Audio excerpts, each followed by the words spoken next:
What do we say, Bernsey? Poppy. Julo. So, there was two options to do this setup.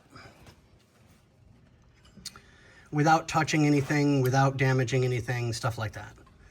So, they didn't come with headers back in '66. At least not that I'm aware of. You sure with that? Yeah, I'm pretty sure.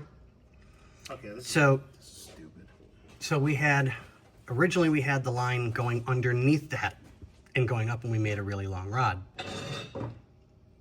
So, okay, fine, great, not a problem. And come to find out, the rod would have had to have been like 6 inches longer than what we had already set up. I'm like, something's not right. So we did some digging real quick and saw that there was a second option. So we went with the second option, which was putting it on top of the header. And I left just enough room that it doesn't hit the header. So we're good. We'll strap this up out of the way so that we know that we're not rubbing or anything like that. But it's on, it's in, and it's good. It's good. It's good. It's good. It's good. It looks good. Yeah. Good. So I'll start wiping everything down a little bit, and Bobby's got to do some wiring to get us set up for a few things. Get the fan set up and wired in. So we'll do our best to get everything done as quickly as we can.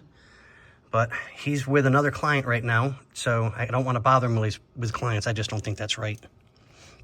I do it all the time. Yeah, but that's because you're special. It's Ed. Right? So, but on that note, ladies and gentlemen, boys and girls, people of all ages, what do we say? Jesus.